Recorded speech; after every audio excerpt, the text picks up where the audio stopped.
नमस्कार दोस्तों, स्वागत है आप सभी का हमारे इस YouTube चैनल पंडिताइन चाची में। तो दोस्तों, आज हम आपके लिए लेकर आए हैं कौन है भगवान जगन्नाथ और क्यों नहीं है उनके हाथ। जानिए ये पूरी कहानी। भगवान जगन्नाथ का मंदिर उड़ीसा के पुरी शहर में स्थित है। यहाँ भगवान जगन्नाथ अपने भाई बलभद्र और बहन सुभद्रा के साथ विराजमान हैं। पुरी के जगन्नाथ मंदिर का निर्माण 12वीं शताब्दी में किया गया था। इस मंदिर में भगवान जगन्नाथ जी की मूर्ति लकड़ी से बनी हुई है, जिसे हर 12 साल में बदला जाता है, जबकि हर साल आषाढ़ महीने के शुक्ल पक्ष की द्वितीय तिथि को जगन्नाथ जी की रथ यात्रा निकाली जाती है। तो दोस्तों, अब हम बताएंगे कि कौन है भगवान जगन्नाथ और इनकी कहानी क्या है।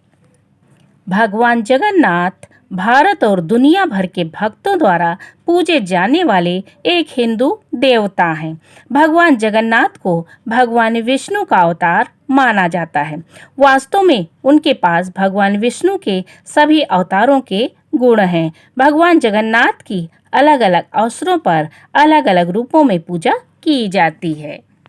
किंवदंतियों के अनुसार कांची के राजा की बेटी की शादी पुरी के गजपति से हुई थी। जब कांची राजा ने गजपति राजा को रथ यात्रा के दौरान जगन्नाथ, बलभद्र और सुभद्रा के रथों के सामने के क्षेत्र में झाड़ू लगाते हुए देखा तो वह चकित हो गए।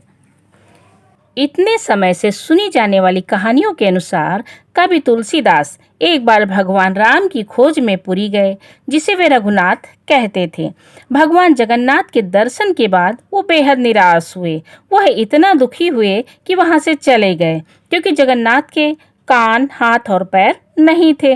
दरअसल जिस व्यक्ति ने भगवान जगन्नाथ की मूर्ति बनाई थी, उसने कहा था कि जब तक मैं मूर्ति बना रहा हूँ तब तक कोई मुझे इस कमरे से ना बुलाए। लेकिन जिस राजा ने उन्हें मूर्ति बनवाने के लिए कहा था, वो सोच रहे थे कि इतने वर्ष होने के बाद अभी तक वह मूर्तिकार बाहर क्यों नहीं निकला, क्या कारण है। वह परेशान हो गए तो उसने कमरे का दरवाजा खोल दिया और फिर वह मूर्तिकार ने मूर्ति अधूरी छोड़ दिया और आधी बनी हुई मूर्ति उसके अंदर दिखाई दी।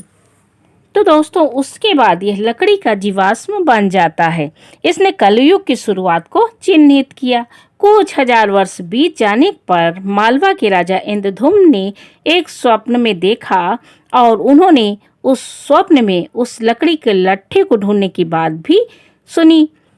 लट्ठा ढूंढने को कहा गया और उन्होंने सपने में देखे गए उस मूर्ति की तलाश की और जगन्नाथ मंदिर में स्थापित किया।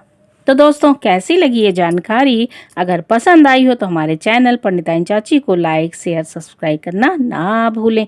मगर बोलो जगन्नाथ स्वामी की जय हो।